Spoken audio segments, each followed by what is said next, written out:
Good afternoon, and thank you for tuning in. My name's Jason Bolte. I'm joined by Tony and Brody and Ben. Good afternoon. We are with Save Rome of the West, and we are coming to you live via Facebook. We will have this content uploaded after the broadcast is over to the Save Rome of the West site pretty soon after the broadcast is over, so we can go to this website here in order to find that, saveromeofthewest.com. So before we begin, we'd like to start with a prayer. And so if you would join me in the name of the Father and the Son and the Holy Spirit, amen. Amen. Heavenly Father, we thank you for gathering us together and working towards your holy will of saving your sacred space and making sure that we follow the direction of the Holy Spirit. We ask for your guidance as we go down this path today and enlighten everyone as to everything that is going on. And so we ask all of this through your name. Our Father who art in heaven, hallowed be thy name. Thy kingdom come, thy will be done on earth as it is in heaven. Give us this day our daily bread, and forgive us our trespasses, as we forgive those who trespass against us. And lead us not into temptation, but deliver us from evil. Amen. Amen. Stephen, Proto, Martyr, pray for us. All right. And so I'm going to kind of kick things off a little bit. There's a lot of things that probably needs to be brought to light. First of all, kind of who we are, what we do. We are Save Rome of the West, and our main objective is to keep sacred space from being turned profane. We have secondary objectives as well, so that we can address the issues that the Archdiocese say they want to address, discipleship and evangelization. But before we can do any of that, we need to make sure that our sacred space is kept intact and not gotten rid of. And so we have been formed as a group of local Catholics here in the Archdiocese of St. Louis to make sure that we provide resources and tools for all to be able to save their own particular parish. Now, just a brief overview of kind of what things could look like for you as an individual parish. You typically are supposed to be issued a canonical decree, like the one we're about to show you here in a few minutes. When you get that canonical decree, you have 10 days within which to file an appeal. And at that point, we can stop the sale of that church and then also work with you in the group that you form to make sure that you have the resources set up to fundraise and maintain that structure for the short term. And I'm going to kick this over to Brody for a moment, and Brody's going to kind of dive into what was just issued, the canonical decree. So I'll throw that out to Brody at the same time here. I thank you, Jason. Can everyone hear me? Yes. You're fine. You're good. Wonderful. Yes. So good afternoon to everybody out there.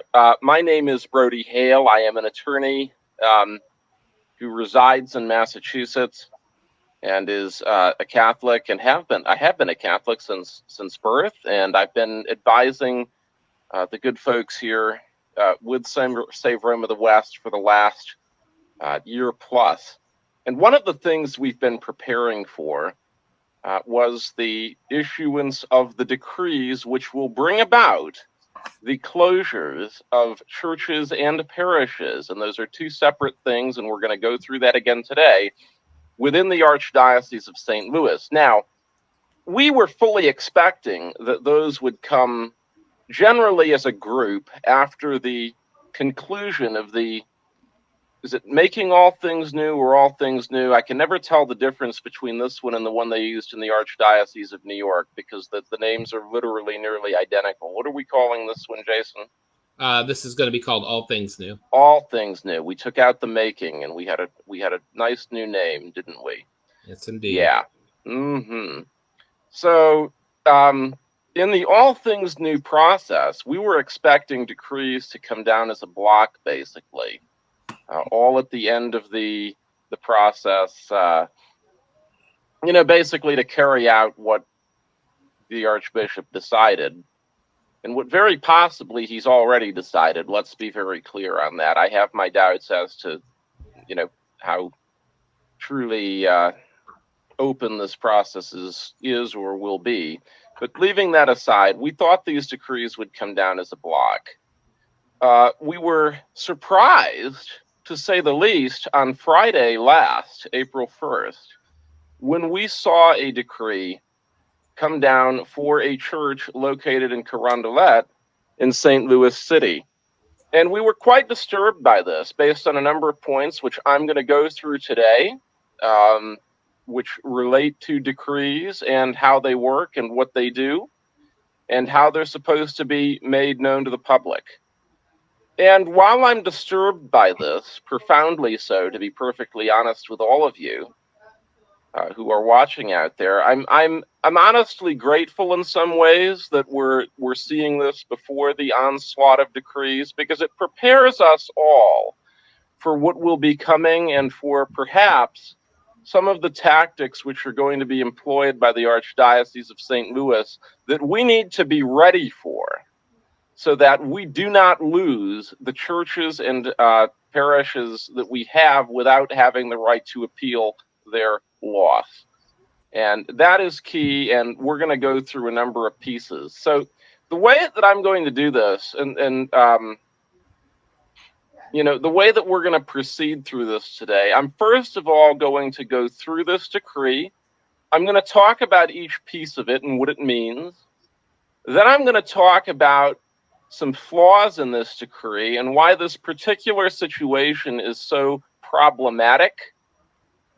And then we're going to talk about what can be done about it for the people that are directly impacted here. We're going to talk about who those people are. And we're going to talk more generally about what Catholics in St. Louis can do to prepare for this when it happens to you. Because in all likelihood, if you're listening to my voice, you've got a better than even chance based on what the Archdiocese is saying. 60% to 2/3 of the parishes being closed. Who knows how many churches that equals? This is probably going to, have a better than even chance of impacting you, if and when we get to that point. So if you'll just give me one moment. I've got the decree up on the screen. Nope, now. I know. I just wanted to think through this. All good. So Jason, what I'd like you to do is really make that decree. Now, I by virtues of my own health, I'm not able to see the screen now. I can. But what I'm going to do is I'm going to assume that it's up there. I will be very open with the audience. My eyesight is very, very limited. It is barely existent based on a genetic condition that I have. So I'm going to, the screen is something, and I have no problem sharing that. The screen is something that I'm not really able to see at this point in time based on where I'm sitting. So I'm going to assume, Jason, that it's up there nice and big for the audience to be looking at. All I can see is the actual decree from the clipping from the review that we have. Wonderful. So let's do the following. Let's have you begin reading that, and I'm going to stop you. We're going to read through this entire decree, and I'm going to explain the meaning of it. And let's just have you do that, and I'll stop you as necessary. Okay, sounds good. So it says, in accord with the prescriptions of the Code of Canon Law, and having consulted the Council of Priests, I hereby officially relegate to profane but not sordid use St. Mary's and Joseph's Church in Carondelet, located at 6304 Minnesota Avenue, St. Louis, Missouri 63111, and St. Stephen Proto Parish in St. Louis, Missouri. Accordingly, I direct that the altar of St. Mary's... Let's just have you stop there. So sure.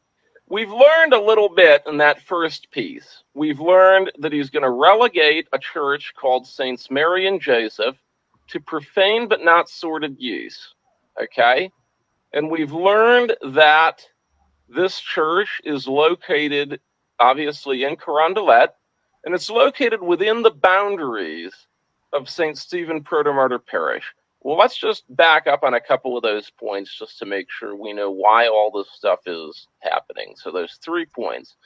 Firstly, relegate to profane but not sordid use. What does that mean? That means that the Archbishop, by virtue of this decree, which is a canonical order, it's like a court order or an executive order, some sort of combination of the two if we're going to compare it to the U.S. Archbishop Rosansky is ordering and declaring and decreeing that Saints Mary and Joseph Church will transform from a sacred space, a church that is set aside only for the celebration of Catholic Mass and sacraments, to a profane space, Profane, as you can see there. That is a space that is not reserved for Catholicism, that is not reserved for Catholic Mass and the sacraments, and in which one cannot validly celebrate Catholic sacraments any longer, Masses, or any sort of Catholic sacraments.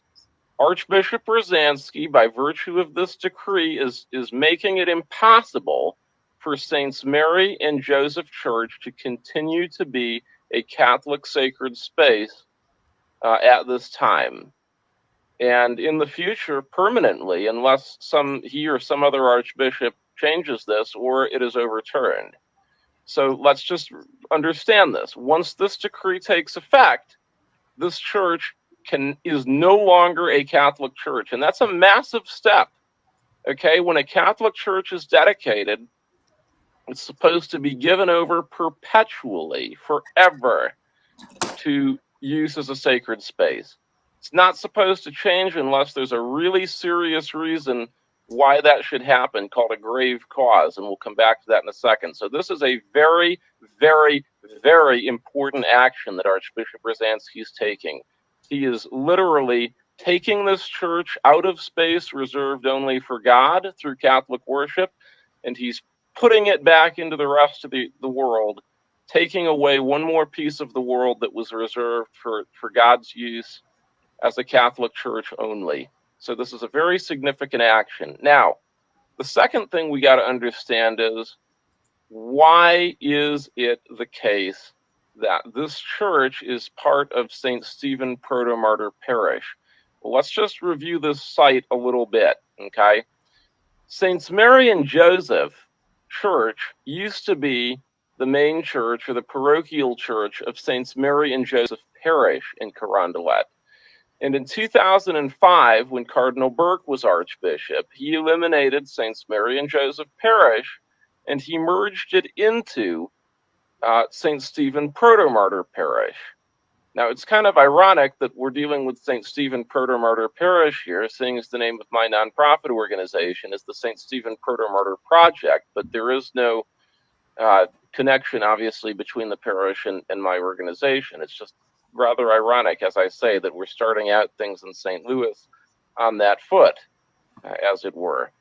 And as a result of the fact that Saints Mary and James Parish was merged into St. Stephen Proto-Martyr Parish, Saints Mary and James Church became what is known as a secondary worship site of St. Stephen Proto-Martyr Parish, a chapel of the parish. So a parish has to have at least one main church or parochial church. It can have an unlimited number of churches within it.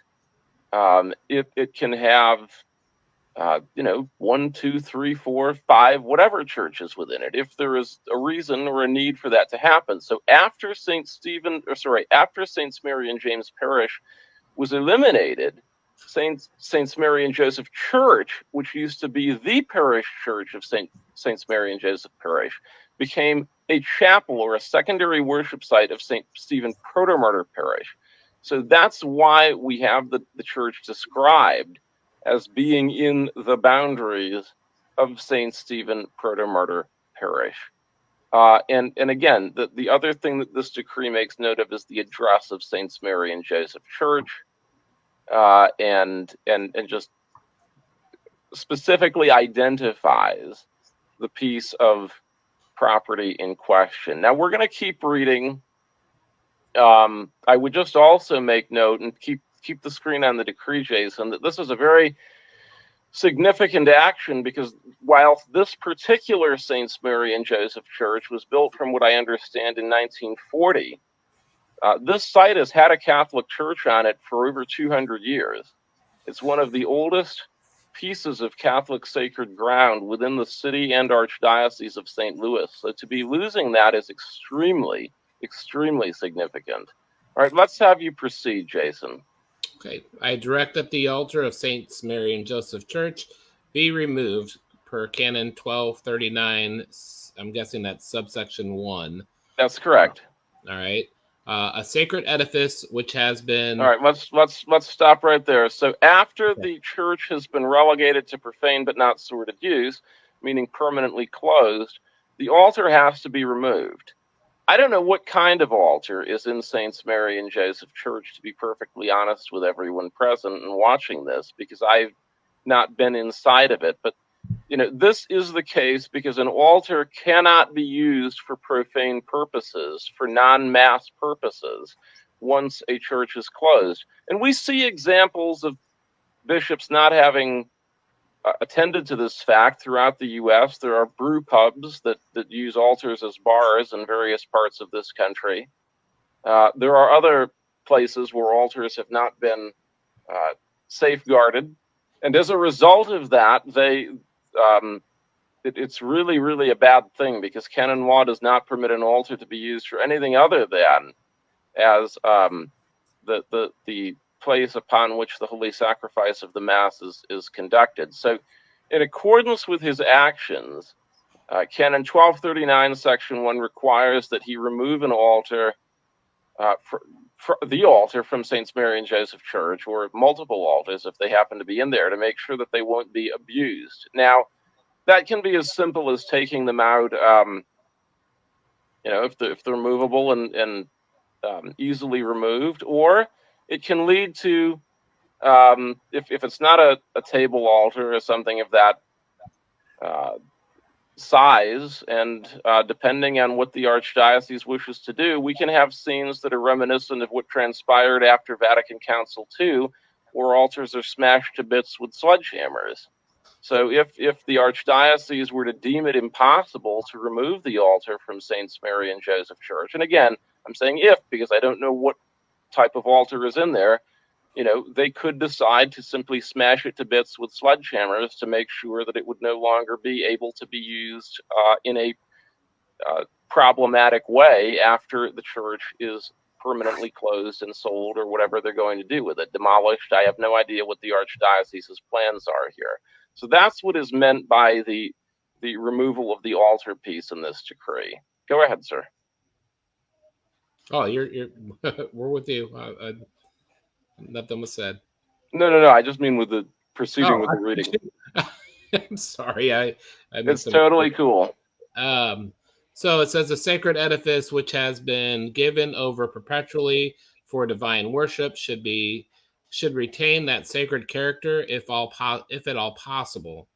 We find there is Let's stop for a moment. So the Archbishop in his decree with that sentence is fully admitting that the law and Vatican jurisprudence, and we're going to go through this a little bit later in another document from the Congregation for the Clergy, which is the Department of the Holy See that regulates the care of churches, among other things. The Archbishop is admitting in this decree that a church, once it is dedicated and turned over solely to God as Catholic sacred space, is supposed to remain as such if at all possible. That means that literally everything is supposed to be done prior to that church being lost to avoid the loss of that church.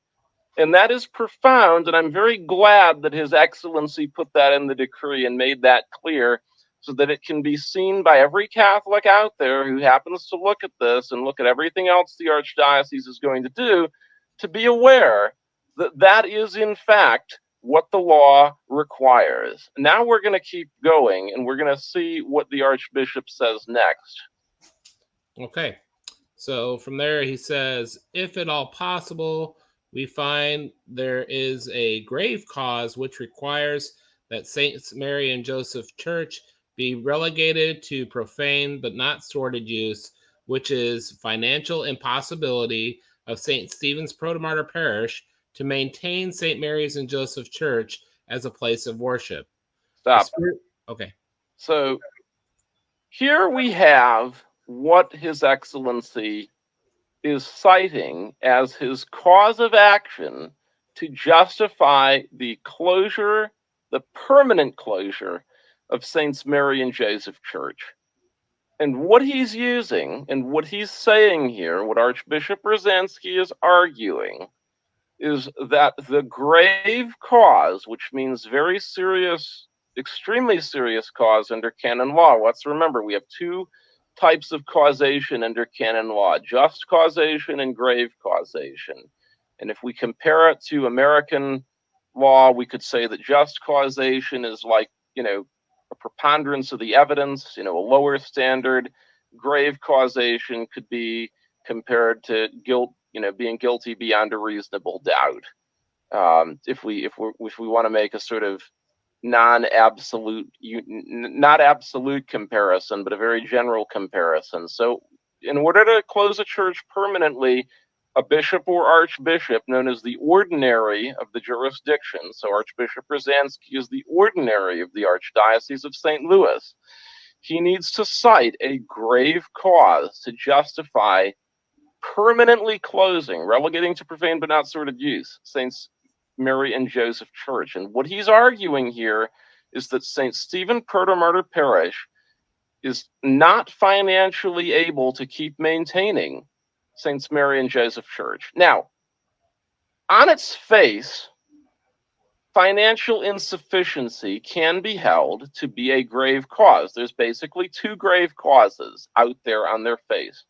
We'd say prima facie grave causes if we were using an American legal term. Okay? One of them being that a church has been damaged beyond any point of repair. That's not what the Archbishop is arguing here, but that's the first type.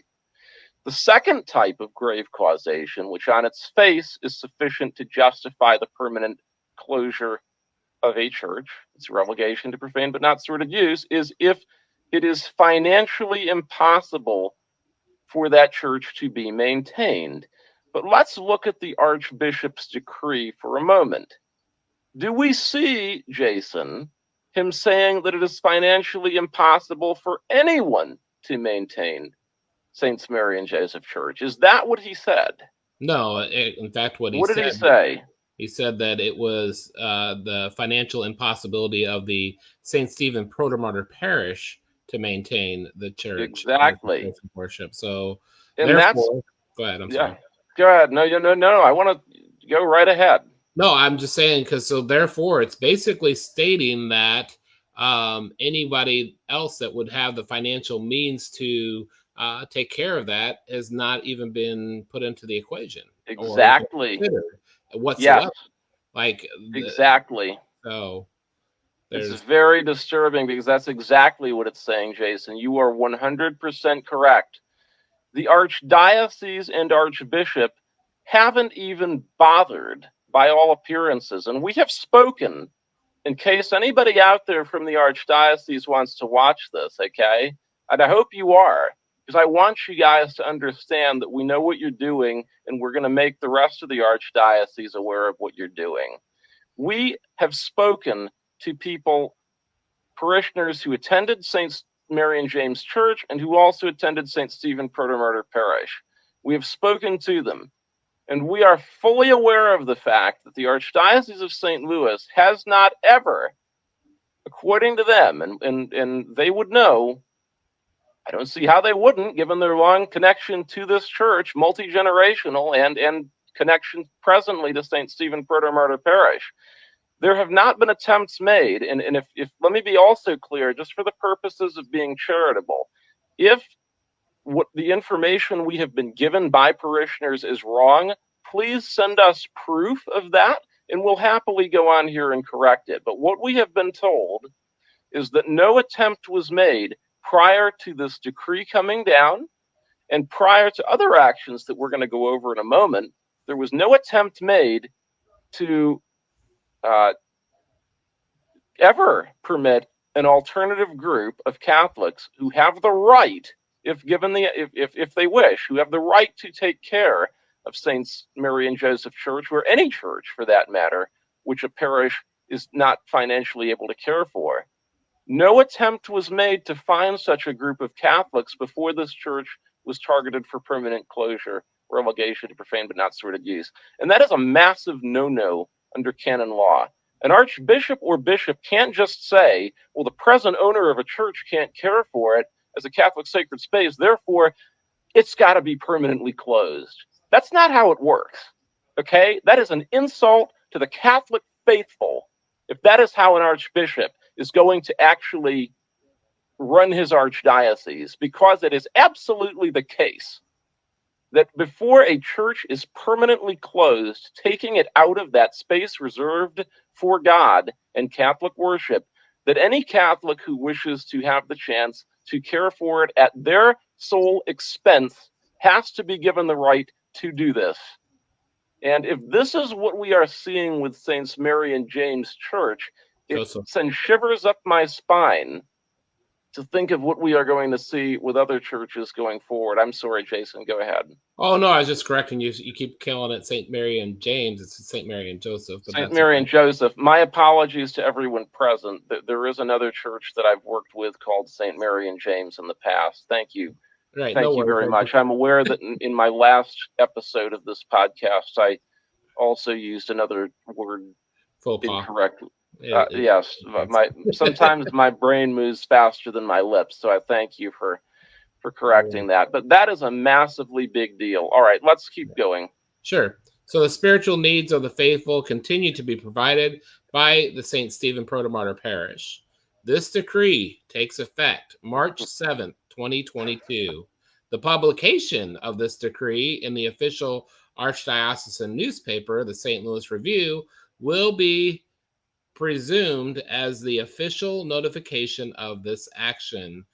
Anything to the contrary, notwithstanding, given at the Archdiocesan Curia this 3rd day of March in the year of our Lord 2022.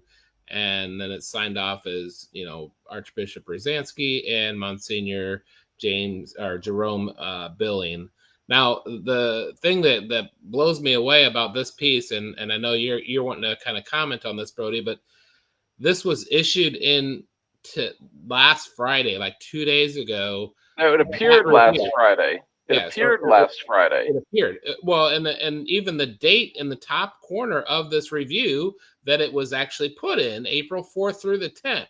That's almost a full month prior to where this decree takes effect, which to me, I'm calling foul just simply because how do you backdate something on you don't. Decree? Like, you have to give people the 10 days, right? From the time that Indeed clock starts ticking from when you actually issued the decree, not, hey, we're going to make this effective, in the past. And to me, that just, screams foul play to me. It's really, really, really, really, really problematic. Okay. And this is just downright bad. There's no other way I can put this. And this is, I'm not a gamer. I don't have time for video games, but I know I've heard. My apologies. I forgot to put my phone on mute before we began this podcast, but such is the spice of life that we sometimes get interrupted at unplanned. But when this decree came down, when Jason alerted me to this on Friday, I just literally had an open mouth, because publication is a standard part of decree promulgation and decree issuance. And as I was saying a moment ago, I know gamers use the term epic fail. Well, this was an absolute epic, complete, colossal fail on the part of the Archdiocese of St. Louis. A decree by virtue of what it is as a canonical action is an order, is an act which those impacted by it have the right to appeal. They have the right to challenge it. And that challenge window is 10 days long, 10 useful days.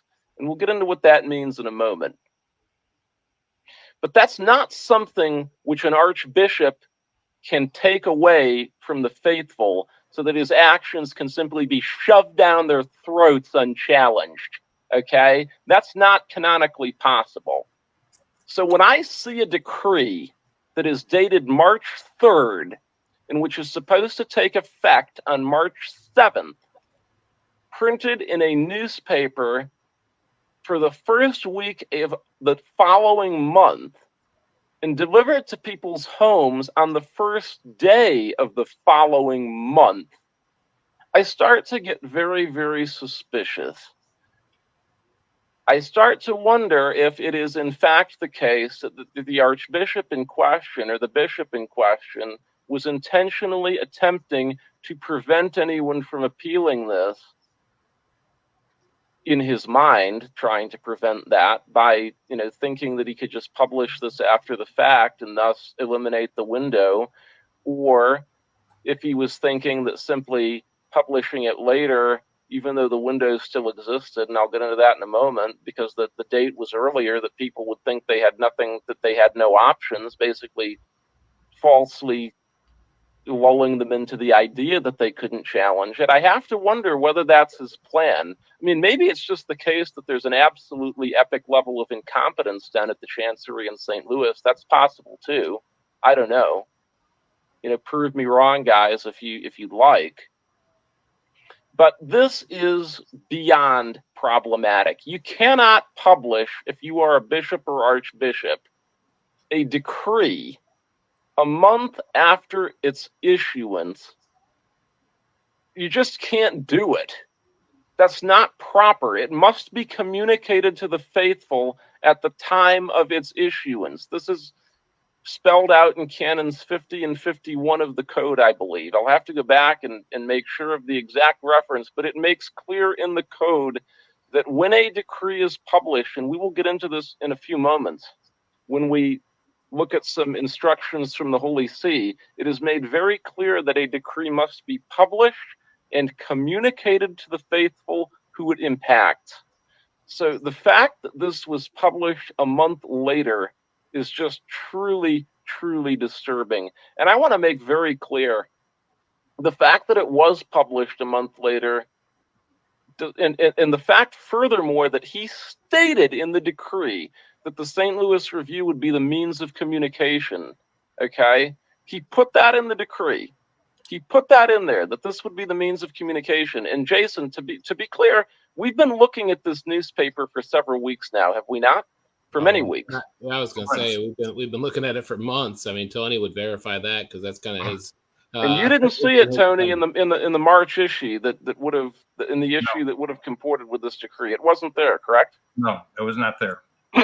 And it also, I find it also interesting too, because a good friend of mine has been issuing Rule 34s to find out where this canonical decree existed, and has issued multiple of these, like at least a half a dozen to my knowledge. Since the fall. Yeah, since the fall, because that's when we found out that. We'll get into that in a moment as to why it's been since the fall. Well, let's dive into that now, actually, Brody, because sure. Here's the thing, and I'm pulling up on the screen now something we actually pulled from the St. Stephen Proto Martyr. And we've screen captured it, by the way, just in case anybody that controls the St. Stephen Proto Martyr Parish website thinks that they can disappear it. That's not going to happen. It's been screen captured. So go ahead and put it up, Jason. Yeah, it's up on the screen right now, and I want to just kind of quickly read it because it's not very long or anything, but it says here that the St. Stephen Proto Martyr's custodial relationship with the Chapel of Saints Mary and Joseph extended from the parish closure in 2005 until October of 2021. At that time, the Archdiocese took possession pending the eventual sale of the property. St. Stephen hosted an open house on October 10th for the opportunity to see the church before items were collected by the Archdiocesan Reclamation Office. There was also an offering of miscellaneous items in the Monsignor Keating Center. What I find interesting about this is the fact that, I mean, so we're getting a decree issue in March following the October pushover, like the signing over, if you will, to the archdiocese, this particular church or chapel. And it doesn't state anywhere in there that in this open house process or anything in there that the parishioners were given an opportunity to take possession or to try and save the chapel itself. And as a result, I think they just truly where I think it stands, and this is just my own personal thought, is that they kind of did this as a defensive maneuver to try and save their own parish from being on the chopping block with this all things new. Honestly, I think that essentially what they were attempting to create here is a tactic in which they would say, okay, we're making a financially sound decision by giving this to the archdiocese because we're saying we can't financially take care of it any further. And so therefore we're making good financial decisions as a parish, and therefore, hey, let us be as we are, so that they don't have to worry the about problem is, first of all, I've never seen an example in the 18 years that I've been doing this work of a parish, quote, handing over to the archdiocese, end quote, a secondary church. That's not, I don't even understand what canonical procedure they're planning on trying to use to do that. Do they have some sort of debt to the archdiocese that they're going to try to pay off by simply giving them the assets of this church to liquidate? I mean, that would be the ultimate example of what I've made note of in past interviews with media, etc., is cashing in a church like a poker chip in Vegas, if that's what they were trying to do. Right.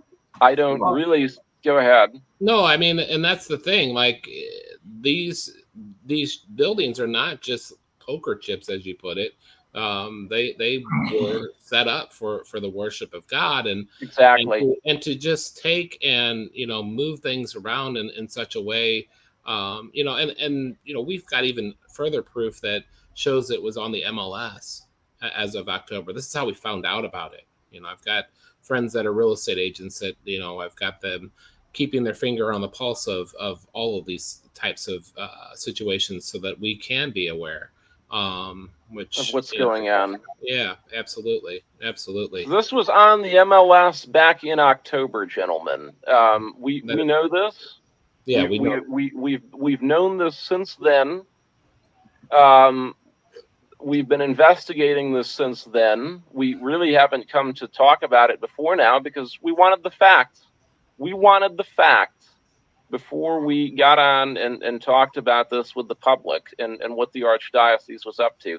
But let's just go through the canonical violations here. Keep that on the screen, sir. Okay. So they put this on the MLS last fall, multiple listing service for real estate. They announced that they were taking lots of stuff out of here last fall. The Archdiocesan Reclamation Office. What a unique term. Going through and I don't know, gutting the place. I'm really not sure. Nobody's been in there recently, at least that we've spoken to. So I don't know what they took. I'm assuming pretty much everything if it goes to form, and the way most dioceses do this. So they did all this before they even issued a decree. Again, that's the wrong order. My apologies. I don't have a cough button on this on this computer. I wish I did. No worries. But no, they took all of that, the materials out of the church before it even came to be the case that it was relegated to profane but not sordid use. Totally canonically incorrect. That is not how it works. You cannot strip a church before you relegate it to profane but not sordid use. And you can't relegate it to profane but not sordid use before you give Catholics a chance to take custody or ownership or care for it if the entity that owns it can't do so any longer. Well, and my question would be this, Brody. I mean, at this point, because of the actions that the Archdiocese has taken in this particular case, and I know that there are folks that would be interested in saving it, not necessarily living in the boundaries. Does that open up the door for such an action to take place? It does. But I want to go through one more thing before we conclude this with going through that. Do you have that document that I sent you? Yes. Earlier this afternoon. Yep, I will pull that up. Let's put that up on the screen for a moment. So what I've got here, and this is going to be posted to the Save Rome of the West website. If you haven't been there recently, check it out again, because we've put up a lot of content in the last few days. We've put up a lot of content about saving one's church. But this document, which is also going to go up there, is a copy of the most recent set of instructions on churches and parishes and the transfer of churches that has been issued by the Vatican department called the Congregation for the Clergy. The Congregation for the Clergy of the Holy See is the department of the Vatican that covers and does all that needs to be done with church closure and parish closure and all that. They regulate this. They set down the norms based on canon law. And you can look at this document and you can think of it like you'd think of, an EPA regulation or a government regulation that follows from laws. This document is not law independently of anything else. It is a set of regulations based on canon law and the jurisprudence of the Holy See. It sums them up. So it's divided into 4 pieces, and I'm not going to go through all of them, but you've got an introductory letter from the then head of the department, the prefect of the congregation at the time, Moro Cardinal Piacenza. You've then got a section on parish closure, you've got a section on church closure, and you've got a section on church sale. Can we just go to the second section, Jason? I don't know if you have a way to page through that. Is that page 2, or what page are we talking? No. That's relegation of churches to profane but not sordid use. Is that I'm on page 4 of that. I have to look at it. Well, that's totally cool. Just go through it till you get to that piece. I think, that's where I'm at right now is 4. Let me just look at 4 on a different screen here so that I can be Take your time. Certain that we're on the relegation piece. You guys can help me here if 4 looks like that's the right one or not. Looks like the right one, Jason. Yeah. Okay. So we'll leave it there. Okay. So, this is just going through the rules about pieces, what must be considered before a church has got to be relegated, what an archbishop must do. Jason, just go to letter F. Letter F? Okay. Letter F. All right. Letter F. That is on the next screen. Hang on.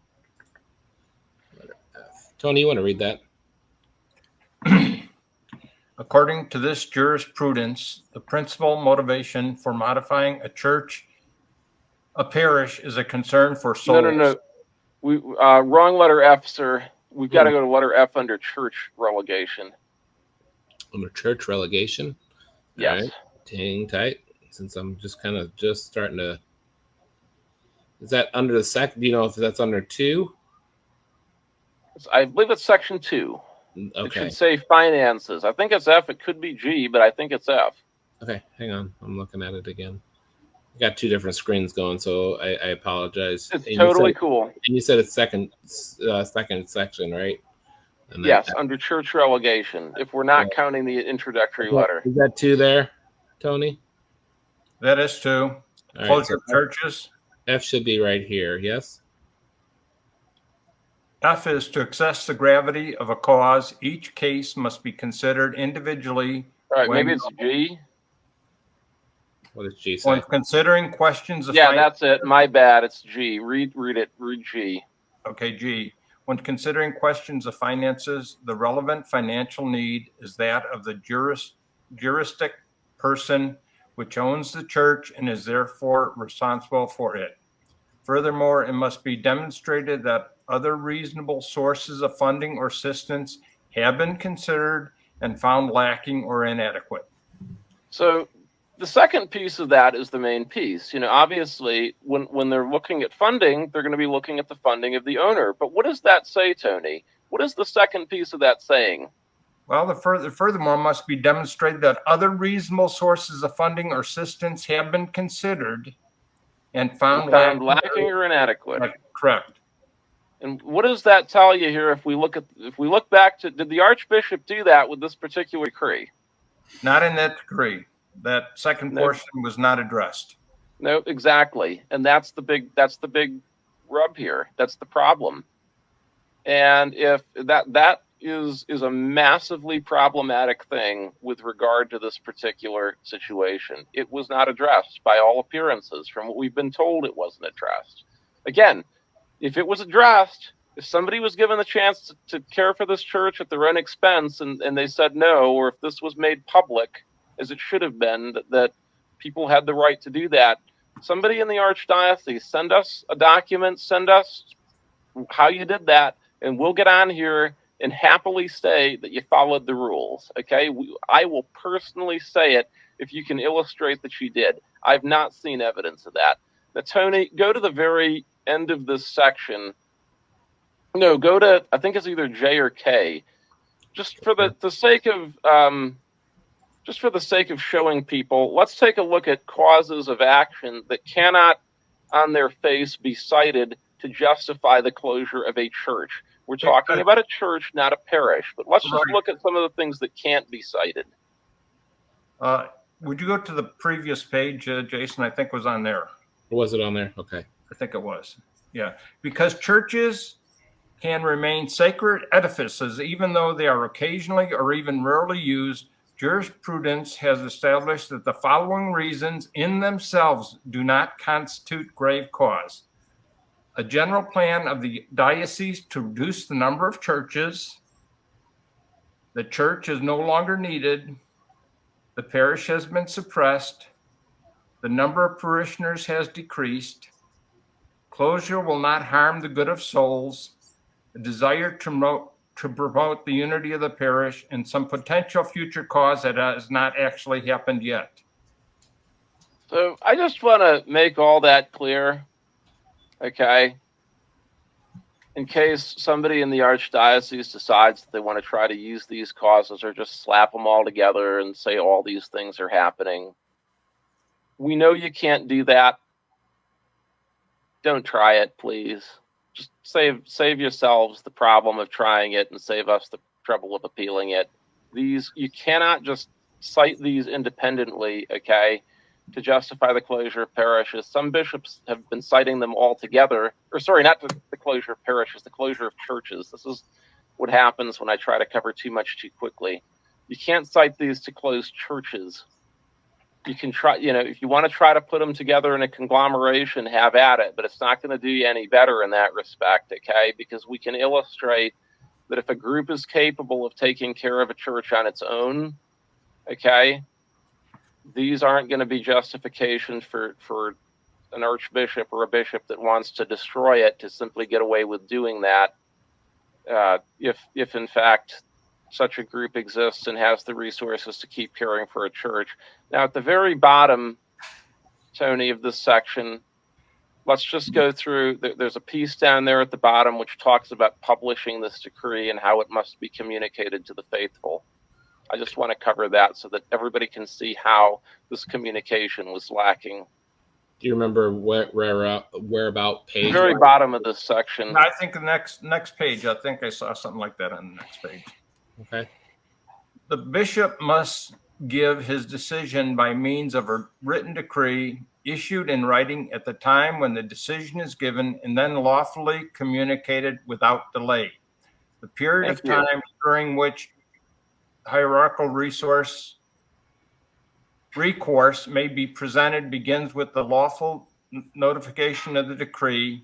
In addition, the decree must mention, at least in summary form, the grave cause or causes for the decision. So I'll give the Archbishop credit. He did cite a grave cause. Not that it's I'm not saying that it's accurate, but he actually mentioned a cause that, if true, would be grave.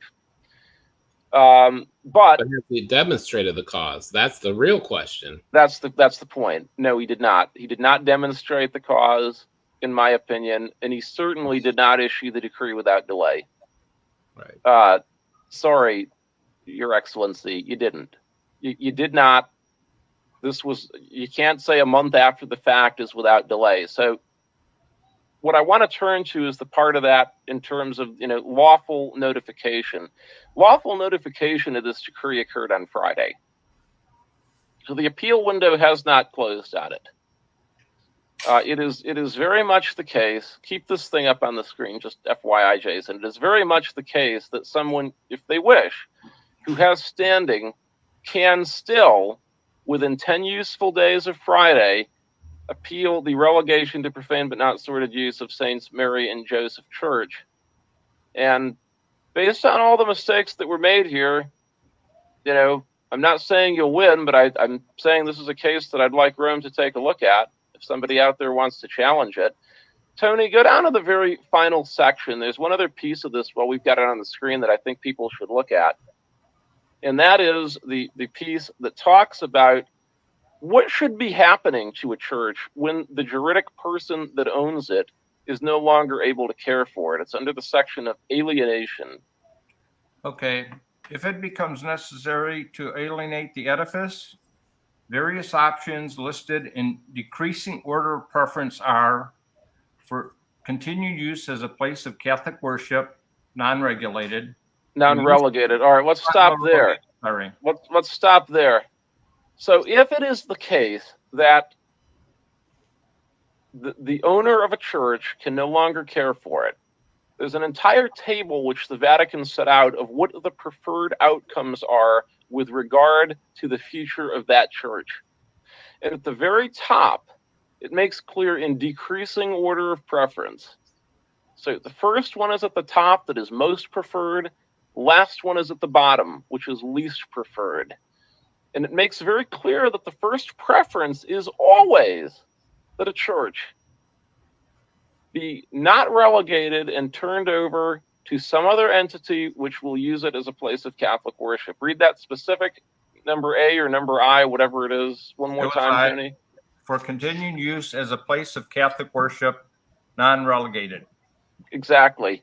That is always supposed to be what happens if a parish or any juridic person, meaning or whomever owns a Catholic church, can no longer maintain it before it is sold for some other purpose.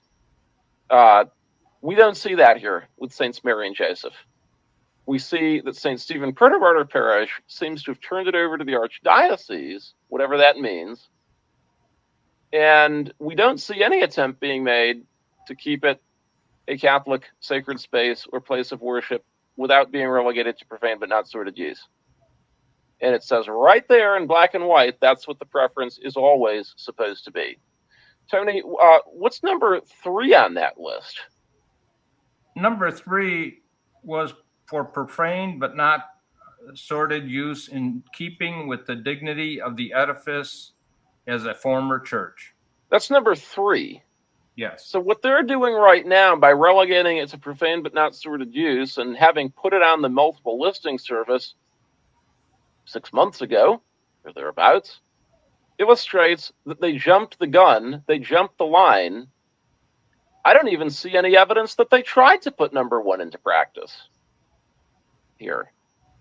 And where does demolition come on the list, just so that we have that down?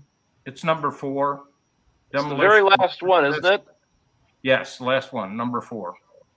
Yep, demolition, to recover the land. Yes. So I'm not saying that that's what's happening here. I'm just making the point, because there are some bishops out there who actually use this as number 1. We'll just bulldoze everything. I'm not saying that is what the Archdiocese of St. Louis is doing. I'm simply saying that is something I have seen in my work. So I wanted to just go through this document so that folks in St. Louis could see what is actually required by the law and compare that to what your Archdiocese is actually doing. So anybody that wants to challenge this has 10 useful days from Friday to do that. That means days on which they can act. If we follow the prescripts of Canon 201, which is the canon that whatever the word is, my goodness, my poor brain, computes useful time, or the computation of time, we find as a matter of canon law that the first day a decree is issued is technically not supposed to count as a useful day, because it's not a full day. So it would be the next day that would be useful day number 1, which is technically Saturday. I don't believe Sundays can be counted, because the U.S. mail doesn't run on Sundays and the archdiocesan offices aren't open on Sundays, but I've had some bishops try to play games in that regard as well. So what I'm going to say to y'all is this: if you are a parishioner who has standing, and I'll explain what that means right now, to bring an appeal, we at Save Rome of the West are willing to help you do that, because this is an egregious case, in our opinion, that's smacks of problems that are going to be reoccurring again and again and again if we don't nip them in the bud throughout this all things new process. In order to actually challenge this, you've got to do it within 10 useful days, not a long time. And given that most people have never had a crash course in canon law, I don't even think that's really a fair way of making appeals work. But that's way beyond even the pay grade of the archbishop in this archdiocese. That's just a universal principle of canon law.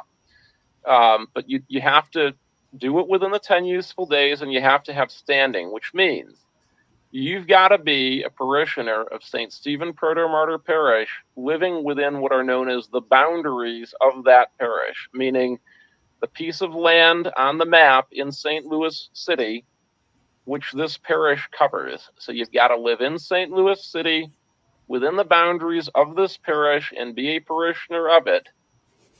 You can just go and register if you meet the other requirements. If you're living within the boundaries of the parish, and you're Catholic, obviously you can do that. But anybody at the parish office that might try to stop them, don't even think of twice about it, okay? Because you can't do that.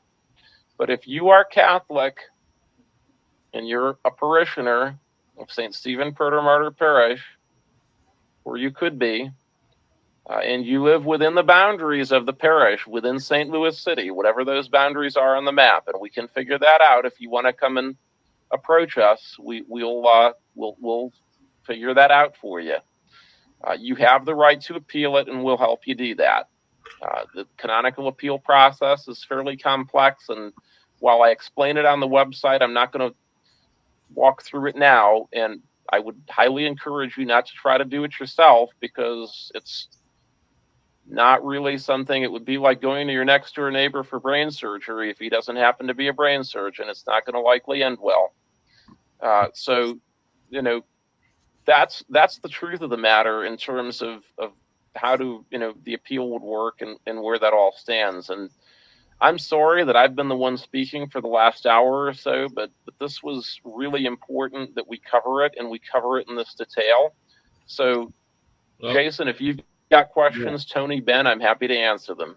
Okay. Well, and I want to more apologize to Ben here, because we had talked about introducing him at the very top of the broadcast, and looks like we're going to have to do this at the bottom portion, which, Ben, I'm going to leave it open to you at the moment for some commentary, and maybe a quick brief intro of who you are and how you got involved with Save Rome. Please, absolutely. Okay. So I am I'm Ben. I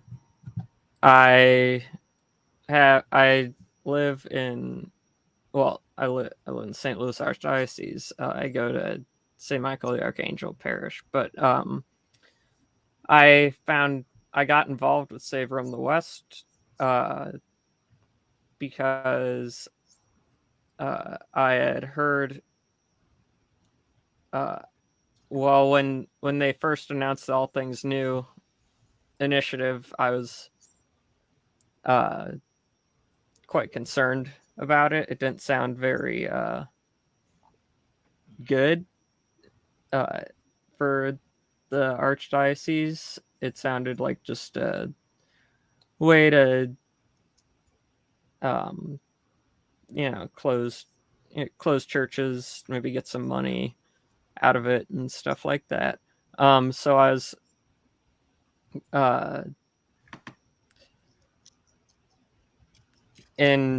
my dad showed me an article in the St. Louis Post-Dispatch that was written about Save Rome the West,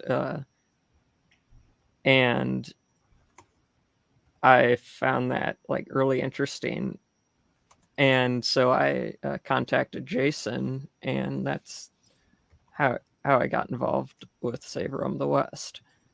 Talk a little bit about the group that you started, the unofficial group that you have. Yeah. So initially, I just wanted to like kind of talk to other people in the archdiocese about what their take on the All Things New initiative was, and so I went to the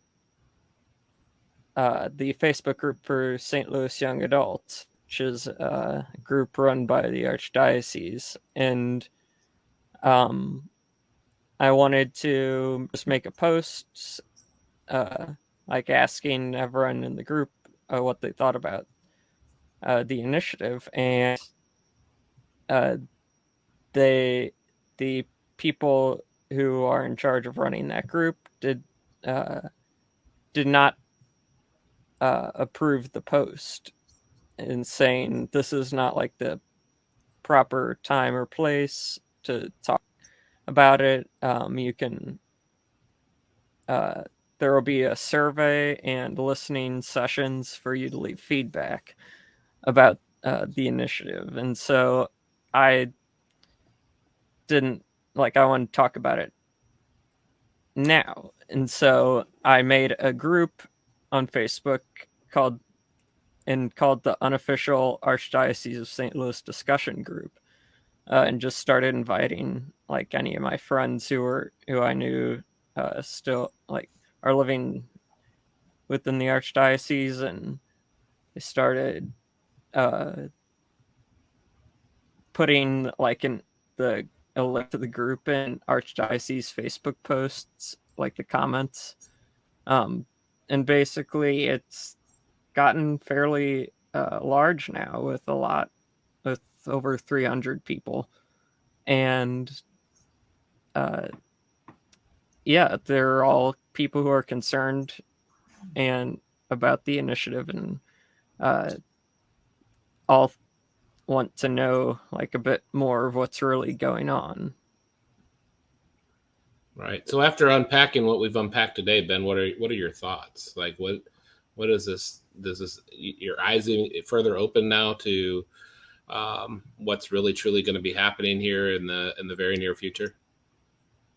Yeah, I think that this one is like, well, I think it shows that they're willing to just kind of bet on the fact that people don't really understand the whole process of closing churches, and so they think they can just like get away with doing it however they want. People will just say, well, that's how they're doing it, so that must be how it is supposed to be done. Because people when they don't know about something, they'll just kind of assume that the way it's being done is the proper way. Right. Tony, do you have any? I'm sorry. Go ahead. I apologize. It shows the gamble on that. Oh, no, and I was just saying, I think that shows the betting on that. Right. The bet people's lack of knowledge is what they're betting on, and I think that that truly is what we're looking at, right? Like they truly think that that the sheep are ignorant to the facts, and that we just are just going to blindly follow what's being pushed at us. Tony, do you have any closing thoughts? I don't have any. It was very enlightening, and thanks, Brody, for your explanation of things today. It was very, very enlightening. I'm happy to do it. Go ahead, Brody. I'm sorry. No, it's totally okay. I'm happy to do it. And look, I just want to be very clear. You know, if people look at what I've said today as me being angry or upset, yeah, I am. I'm not angry and upset because I want to cause a problem or because I have some profound hatred of bishops or something like that. That has nothing to do with this. I am absolutely 100% doing this because I love the Catholic Church, because I love Catholicism, because I love the Catholic faith. And, you know, there was a priest in Boston who's now deceased named Father William Wolkovich. He was the pastor of St. George's Parish in Norwood, Massachusetts. And his parish was a Lithuanian personal parish that was closed in 2004. And in his final sermon before the parish closed, and his health was already quite bad, he compared the Catholic Church as an institution to one's alcoholic mother. And he said, you love her very much, but you don't love her actions. And I'm going to be very open and honest. I have in my own family, not myself personally, but other relatives, experience with alcoholism in the family, and that's it's a comparison that's always rung very true to me. You know, you love the person who is doing things that are problematic, but you can't simply allow those things to go unnoticed, and you can't simply allow them to be swept under the rug. And that's what drives what I'm doing here with Save Rome of the West. I am not going to stand by and allow completely improper actions to be taken which harm the body of Christ and individual members of the church. And that doesn't make me or anyone else on this call any less of a Catholic. In fact, I think it makes us better Catholics because we're actually living the faith and not living a sham, which one might call the faith, which is truly an abuse of the faith. And I simply want that to be stated for the record, okay? For anyone in the Archdiocese who may be watching this, for anyone out there who may be wondering why I'm as passionate about this particular stuff as I am, I want that to be stated for the record, because if we lose our churches, we've already lost way too many of the faithful, which is why some of these churches are hurting in the first place. If we start losing the churches, we're going to make it impossible, or, well, not impossible, nothing's impossible with God, but all the harder to build back the faith. And there's no reason to be losing these churches when alternatives exist. So I simply wanted to close on that note. And Jason, if you or Ben or Tony have any questions, I'd be happy to take them before we close. But it doesn't look like we have any questions in the chat, and that's okay. It's a Sunday afternoon. This is going to be on YouTube. You know, we're gonna make sure that people see this. Right. But does anybody have any other questions for anybody? You know, any of us? I don't have any for anybody else here, but anything else before we adjourn? Ben, do you have anything? No. Okay. Tony, you said you're already good. Mm-hmm. So I'm going to go ahead and wrap things up a little bit here. Couple things. Our next big event is going to be next Sunday, the 10th at 5 p.m. at Rosansky's residence. We're going to do another rosary like we did last Sunday. We have moved the time to 5 p.m.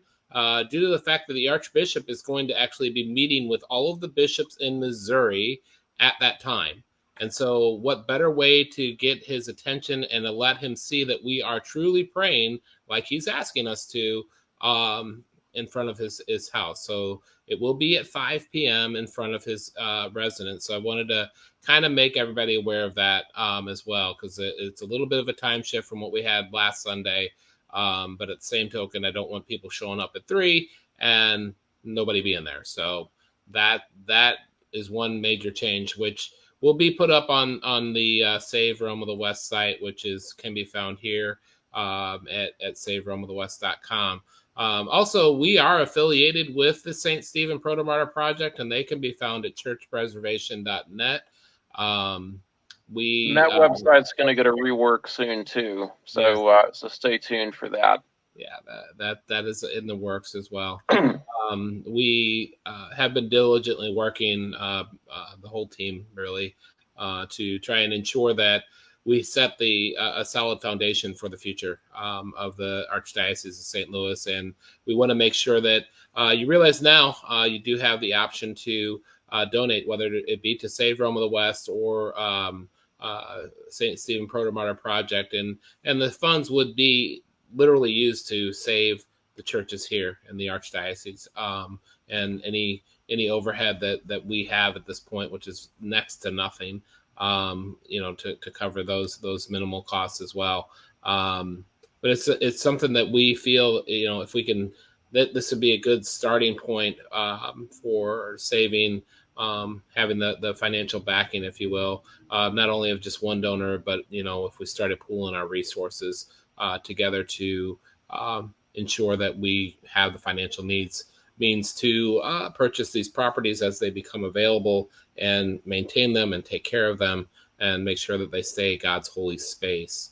Because let's be clear on that, Jason. We haven't really talked about that. I know we're wrapping up, so I'm not going to get too deep into it. But the St. Stephen Proto Martyr Project, our mission, in addition to working with groups like Save Rome of the West, is if there are churches that are not able to be cared for at the very local level, we try to acquire them in order that we can care for them and keep them Catholic and not relegated to profane but not sordid use. And we have a list, or we're making a list, I should say, of churches in St. Louis City and elsewhere that if the Archdiocese decides they don't want to be responsible for them anymore, that we wish to step in and be able to take custody of them so that they can stay Catholic. And in order to do that, we're going to need to establish a fund, because literally we're only going to be able to acquire what we've got the budget to pay for. And that is why we will be as the months go forward, really ramping up our fundraising to get a property fund for St. Louis off the ground to start conserving what Rome of the West has. So, I just wanted to sort of expound on that for a moment. Right. Yeah. And one of the things that we're actually kicking around right now is possibly setting up a Patreon account to allow for like monthly subscription services to maybe make it a little bit easier from a donation standpoint, that you would be able to utilize the charitable donations that you make throughout the month, that it could come towards this particular cause. Because like Brody said, I mean, while it may not be impossible, nothing, being impossible with God, it certainly would make it a little bit easier as we are able to shift back into getting people back into the church and get, the Archdiocese to listen to the true concerns that are causing the problems of people leaving. So we will get to that point of being able to handle that. And I'm going to take one quick comment here. Yes, I will, and we will be posting announcement on other platforms. I do not have a Twitter access. Maybe Ben, do you have Twitter access? Yes. Yes. Okay, so that may be an assignment for Ben. But yes, we will be posting on YouTube. We will be posting on Facebook, and in as many different arenas as possible. I intend to reach out to the other groups that I reached out to when we had our initial Rosary Rally last Sunday, so that everybody that heard about the rally knows about the upcoming change in time. So yeah, we will definitely be reaching out and making sure that announcements are put out there, as well as the flyer. The flyer's already made to show the change in time. And I will publish that on Save Rome of the West site sometime this afternoon. As a matter of fact, that's when these podcasts will be shifted over to YouTube and Rumble. We have channels on both of those platforms right now, because I know not everybody's on Facebook. And at some point in the future, good Lord willing, we'll actually be able to live stream both on Facebook and YouTube at the same time when that time shows itself. As far as it's going to be a financial thing of being able to afford to upgrade our current StreamYard subscription to a higher level. So it is something that on the horizon, if you will. So that being said, I don't see any other comments or questions at this point. So I'm going to go ahead and we're going to close out in prayer. And I'll begin here in the name of the Father and of the Son and of the Holy Spirit. Amen. Amen. Heavenly Father, we thank you for having us gathered together and allowing the Spirit to move through us and with us in order that we are able to glorify your name and glorify your kingdom and save the space that needs to be saved. We are grateful for the time that you have given us. We are grateful for you putting us together and allowing us to meet each other and start to get to know each other so that we can spread this ministry throughout the Archdiocese of St. Louis. And we ask that you continue to guide and help us along the way so that we do indeed do your holy will. And as we say, glory be to the Father and to the Son and to the Holy Spirit, as it was in the beginning, is now, and ever shall be, world without end. Amen. Saint Stephen, Proto Martyr, Pray for us. All right. And this ends our broadcast. Thanks for tuning in, and we will see you next time. Stay tuned to SaveRomeOfTheWest.com.